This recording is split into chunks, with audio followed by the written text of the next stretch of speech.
What's up, everybody? What's going on? I'm just sitting here on the back porch, man. About to have a smoke, and I was sitting back thinking. I watched a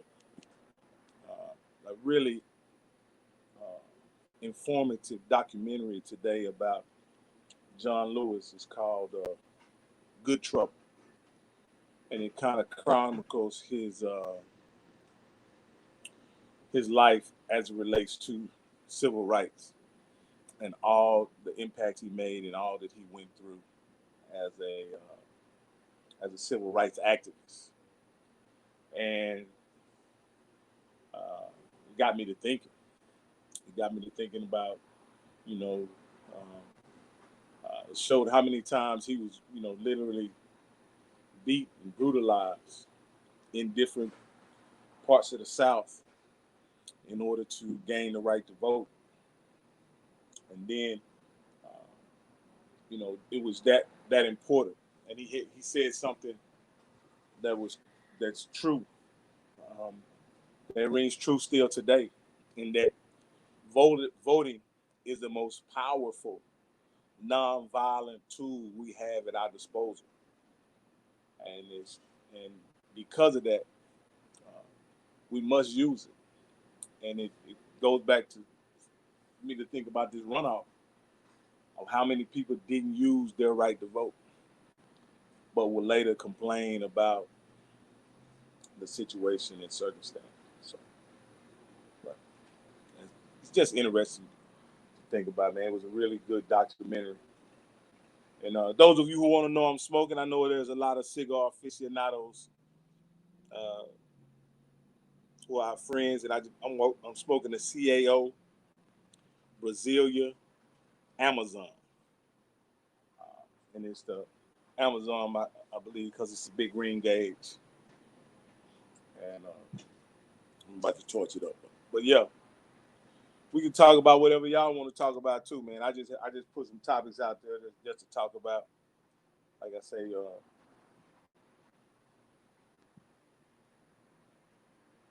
all right, yeah, but yeah, we can talk about whatever y'all want to talk about in the comments or whatever. Make you comment, we can talk about it. I also wanted to talk about uh, investing and uh, and how important it is to invest into the things that we feel are important, whether it be neighborhoods or businesses or whatever it may be. If we value our neighborhoods the way we should, um, it's incumbent upon us that we invest, uh, uh, and we take ownership, and we take the time out to develop a vision and that we would like to see in our community, and not just sit around and complain about those that do have vision. You know, we can complain about the resources and lack of funding and all those things that truly um, are obstacles in our community. However, it's important that we uh, do what's necessary to overcome those obstacles.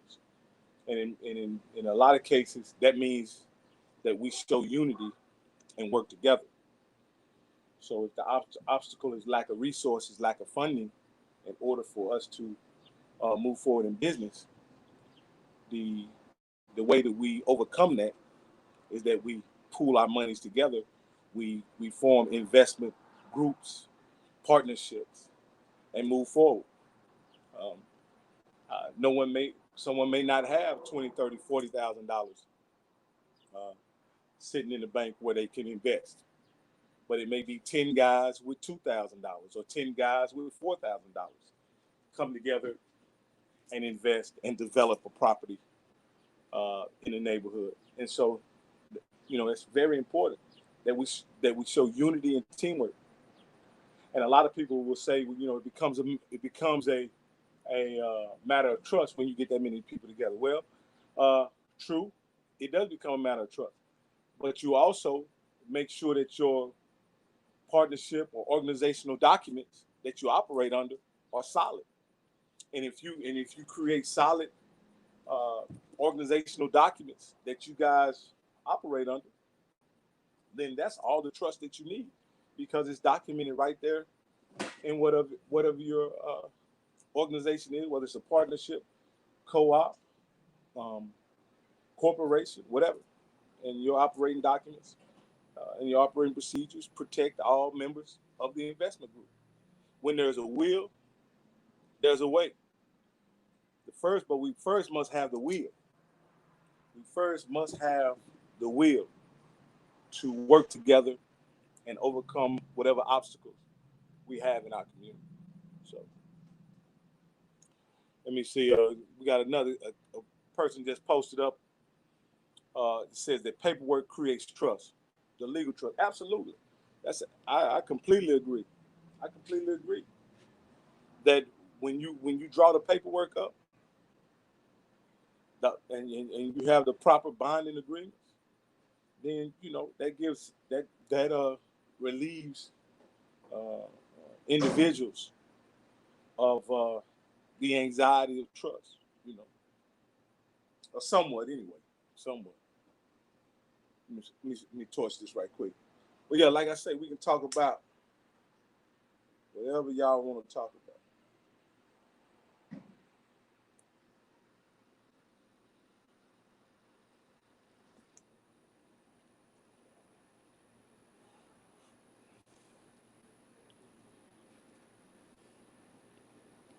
There's another comment made by someone. He says, business isn't friendships, it's business. Well, I'll say this. You're right. Business is not friendship. It is business. However, there is no rule that say friendships can't go in business together. Friends can't be in business. Uh, it happens all the time where friends and family members go in business together and do quite well. Some of the largest corporations, biggest corporations in this country started as family owned and partnerships, whether it be Johnson and Johnson, Walmart, whatever. They were family owned businesses, operated by family, and became very successful. So that's not true that you can't do business, get in business with friends. I've had a very successful partner. I had a very successful partnership early in my entrepreneurial career. Keisha and I, we were in business. Many of you may know that we were in business with the current owner, one of the owners of the eatery, Bobby touched on, and we did very well in business together. And it got to the point to where Keisha and I wanted to we had a vision for the business, and he had a vision that he wanted to explore in restaurateuring, and we came up with an amicable buyout, and it worked for both of us. And he's a successful restaurateur, and we our tax service is still in business 15 years later. So friends can go into business together and be quite successful. And still today, we support one another in business, and we're very good friends. So that's not true that friends can't go into business together. It's again uh, to remove all doubt. You make sure your documentation is tight, and that's all that you have to do.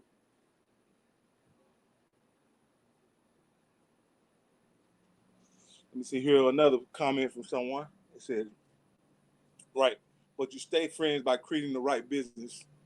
Shit, you're right. You're right. I think that what that person is saying is you stay friends by having a sound business structure and having a sound business agreement and a means to, if there is a disagreement or conflict in the business, and you have ways to settle those by procedure. And that makes sense. Like any other business, you know,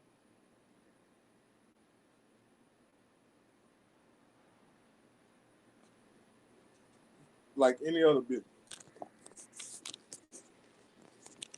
I need my cup out here. Hey, baby, did I leave my cup in there?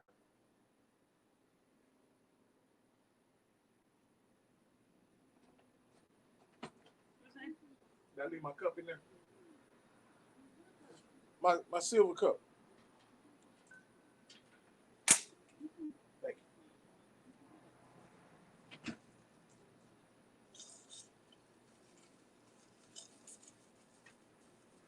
Oh yeah. Very refreshing. But yeah. Well, yeah, we can talk about whatever y'all want to talk about, man. Whatever y'all want to talk about. I know it's important that we get out and vote in these local elections. We got some very important elections coming up in our community: school board, city council, mayor, and it's important that we get out and vote to make sure that the right people get elected.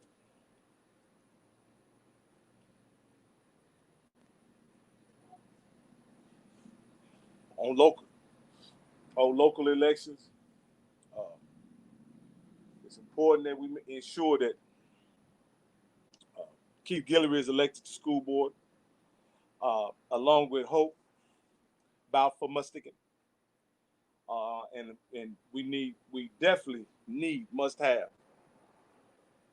Andrea Bearfield elected back as District 1 representative on City Council, along with Ilda Sabito. Uh, she is running for school board in South Waco, and so we must elect her as well. Once we do that uh, in the city, we'll be well on our way to provide the leadership that is needed in this city. No doubt about it.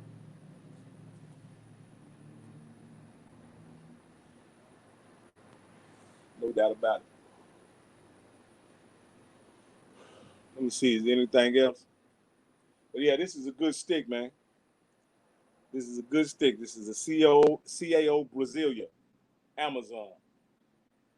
I'm gonna tell you how I got interested in this stick. There was a gentleman walking downtown, and I was getting out the car going into our office, and I smelled he was walking and smoking a cigar. Well, I didn't see him smoking a ninja. I smelled the cigar. Had a very interesting aroma. I look around and see the guy walking and he's smoking a cigar. I'm trying to make it to my office, just go in my office, because I'm not a nosy person, but that aroma of that cigar just took control of me. So I got to the door and I'm about to go into our office, and I said, "Man, I'm finna go ask this dude what's the cigar." So I go to the dude, asked him what cigars he's smoking, and he don't even speak English, man. He doesn't even speak English whatsoever. Come to find out, the guy is from Brazil. It's a Brazilian cigar, and he showed me. I took a picture of the cigar he was smoking, did my research, and found out that under normal circumstances, they don't export that brand of cigar to the United States. But they do export. There's a lot of cigars that have Brazilian tobacco and Brazilian wrappers, and so I found one that featured a Brazilian filler and a Brazilian wrapper, and this is one of them right here. And this is my second one. I bought several of them when I ordered it offline. And this is a very good stick, and it's not even that expensive. It's not that expensive either. Just a good solid stick.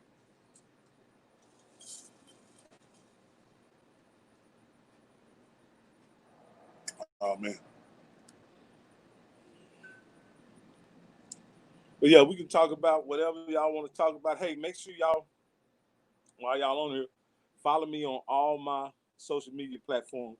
I have them listed on the screen for a reason. If you're on Snapchat, that's my name. If you're on uh, Instagram, I got it posted. If you're on Twitter, I try to stay active on all social media platforms for both business and personal reasons, and for things that we try to get done in the community. As many of you may know, I am the president.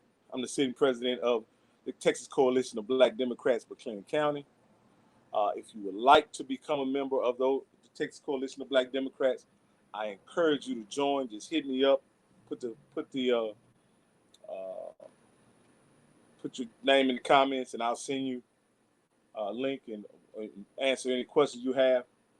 We're going to be involved in voter education, getting out to vote, voter registration, and also um, candidate development and candidate support. So, if you want to be part of the Texas Coalition of Black Democrats, I definitely encourage you to be part. We need all hands on deck. Nobody can afford to sit this one out. Nobody can sit this election coming up out. So it's something that everybody can do. Whether it's go put out yard signs for a candidate, whether it's phone bank, whether it's text bank, whether it's provide rides and transportation to the polling location, whether it's voter education, or whether you're a deputy registrar and you go out and register people. There's something everybody can do in this upcoming election. And the Texas Coalition of Black Democrats is going to be on the front lines making sure those things happen. Our founding members are very excited about this upcoming election. We have the knowledge, skill, and will to turn Texas blue. And with your help, people out there who are interested in helping us, we can do it. If it's simple as this: if Black Democrats get out and vote like they're supposed to, we'll not only have a black senator. Not a black senator, but we'll have a Democratic senator. We'll have Democratic House members and Democratic State House. Democratic people voted to the State House. So, also we have Kathleen Turner Pearson is running against Doc Anderson again. She needs help with her campaign. The Texas Coalition of Black Democrats look forward to helping her in some capacity with her campaign as well. Where we look forward to helping any Democratic candidate that's willing to stand up and speak to the values and the issues related to Black people, and issues related to Black people, and Democrat, and stands for democratic values.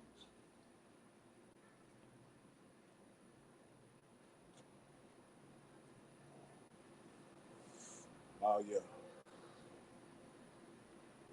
Oh yeah, man. Y'all stay safe out there too, man. The virus is still out there. The virus is still out there. So make sure y'all stay safe. Wear your mask, whatever. I heard a I heard a pastor on Saturday morning, not from around here, from some other part of the country, made the asinine suggestion that if you wear a mask, it's an indication that you don't believe God can protect you. You should depend on God to protect you rather than you use a mask to protect you. That's the asinine stuff that got millions of people infected.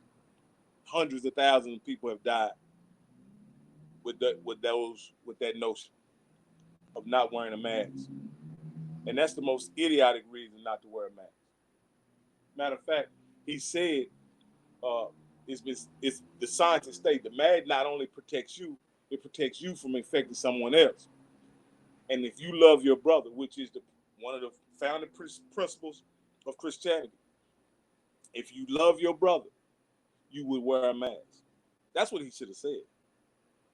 Instead of saying if trust in God to protect you rather than your mask to protect you. That was ridiculous. And then I think that's as a pastor, that should be malpractice. That should be malpractice as a pastor to encourage your congregation not to wear the mask in order to show your belief in God.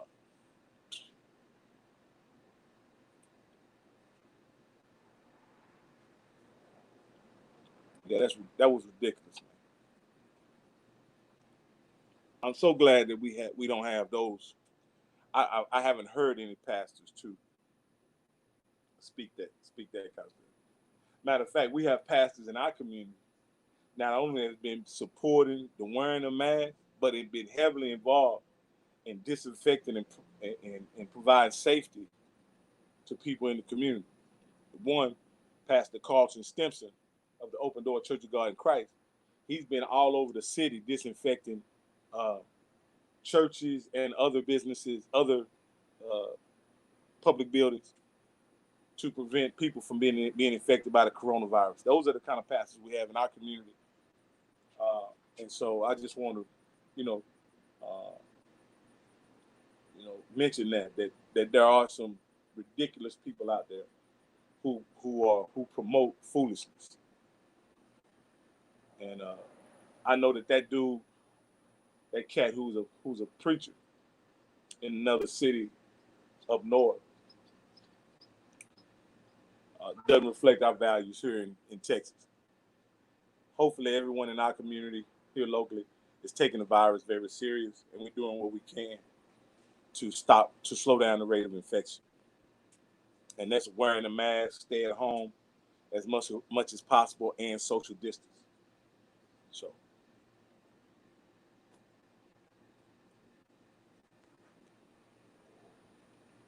but I strongly suggest everybody taking time out to watch that documentary about John Lewis called Good Trouble. It was very enlightening and inspiring, and very informative, man. Very informative. And you'll be surprised of all the legislation over the years that he sponsored and co-authored. You know, like I wrote them down in the house, but it's a Fair Housing Act. He co-sponsored that. Um, he co-sponsored the Brady Bill as it relates to firearms and firearm safety. So many things he co-authored.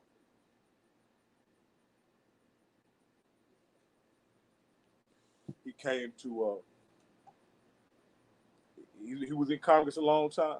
He was in Congress a long time. He got elected in 1986. 1986. Just think how many congressmen and women he was able to mentor.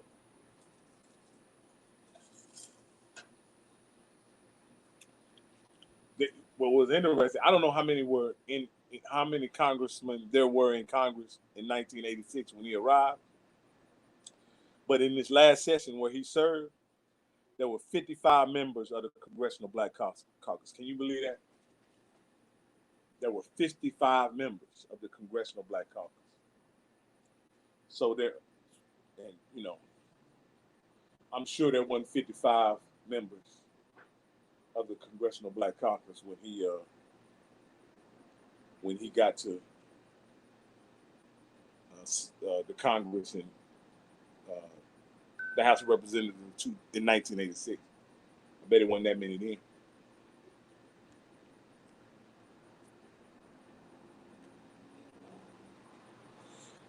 Just remember, hey, I'm open to talk about whatever y'all want to talk about. I'm just on here rambling and enjoying this cigar. Enjoying this cigar, man.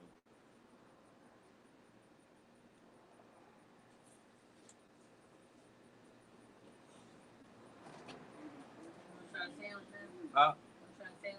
Yeah, you want me to try live? All right. So my wife is in there. She been in the lab cooking, right? So she wanted to make authentic homemade gyros today, to include making homemade tzatziki sauce.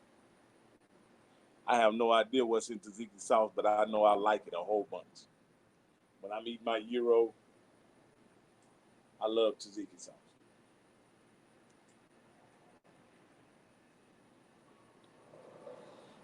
So I think she gonna make me a little sandwich.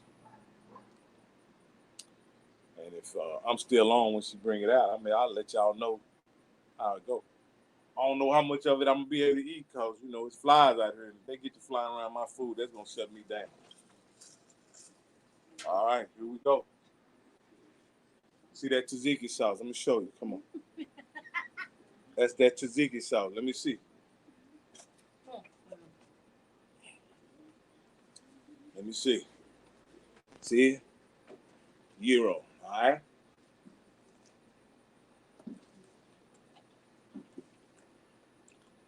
right. Oh, yeah. Oh, that's official.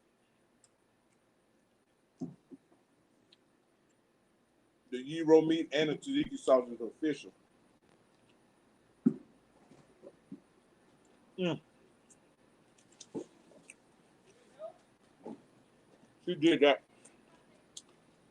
That tzatziki sauce is just right. Got amazing flavor. Look at it. I mean, well, y'all want a bite? Want a bite? No, you can't have a bite.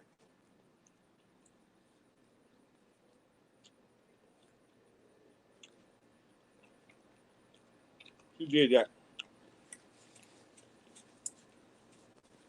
Matter of fact, I need a little like dip.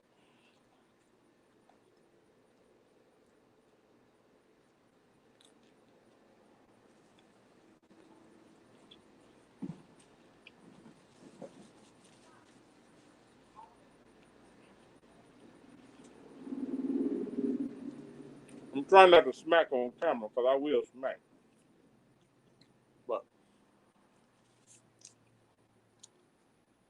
I'm trying to be respectful. This is delicious. Oh my goodness.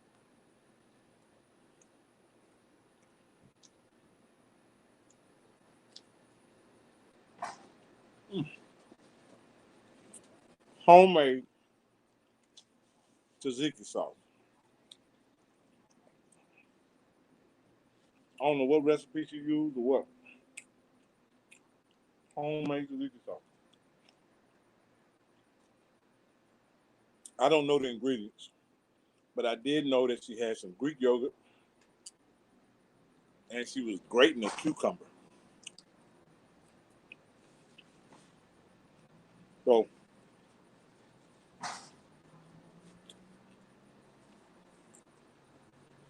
mm, mm, mm. Oh my goodness.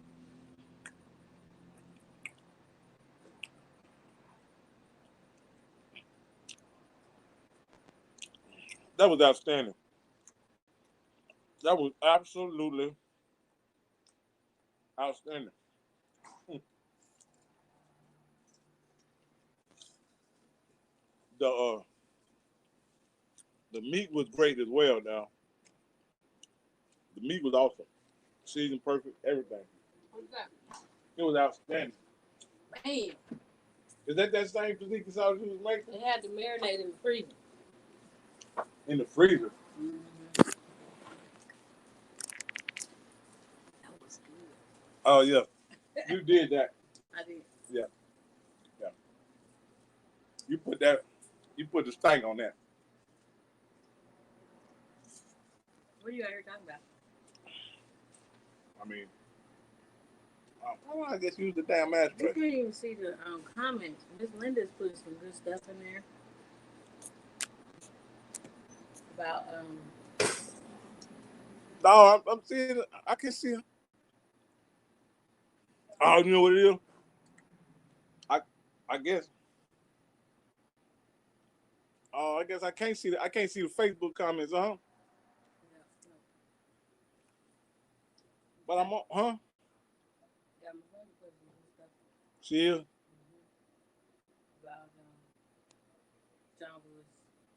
Oh man. I'm sorry, I can't see. I can't see the Facebook comments. My bad. But he was a hell of a civil rights activist. You know, he he's so much more than just a guy. Um, Matter of fact, he had done more as a activist.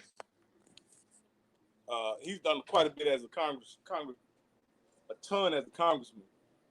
But as an activist, before age 25, he had an entire civil rights career that was amazing. He met Dr. King as a teenager.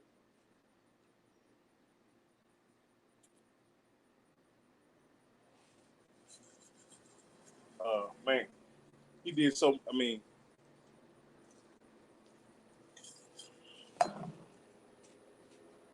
he said he was inspired by Dr. King when he was 15 years old. 1955. Hold on. See, here's a question. He said, "Could I ask your wisdom on how to deal with divorce I'm going through?" Well, seeing that I've been divorced, I can. And what I'll say about it is, even in your struggle at going through a divorce, try to be as concerned about your spouse being okay as you are about you being okay. I know that's not uh, the advice probably you want to hear, but you have to, if especially if there's kids involved, you have to be concerned that what you want is both of y'all to be okay after divorce is final. You don't want either one of y'all to be in shambles or be completely destroyed as a result of the divorce. So it's incumbent on you, so that you maintain your health, that you also look out for the well-being of the other person as best you can. I know there are very difficult circumstances when it comes to divorce, but being thoughtful, kind, and considerate in the process, I think, will help you cope with what you're going through. And without knowing any specifics about your divorce, that's about the best advice I can give you. Uh, it's about the best advice I can give you. I don't know why I can't see the other comments.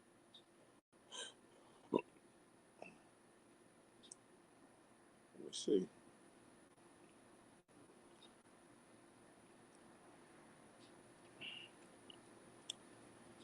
I don't know why I can't see the other comments.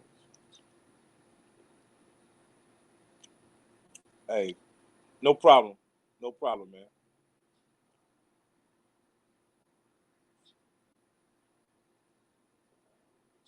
And I also would ask you, if you're going through a divorce, do your do your best to accept that it's over and things will never be like it was. Accept that. Um, that will help you cope. Don't try to don't try to uh, reconcile if in fact the other person is in the process of getting divorced, because you'll only hurt your own feelings. You'll only get caught up. You'll only put yourself in a place of denial, which will make you end up more frustrated as you're going through the process.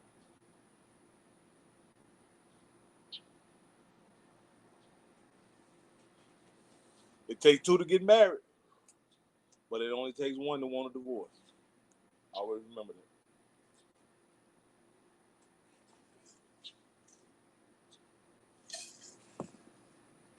You have to agree to get married, but you don't have to agree to get a divorce. So remember that.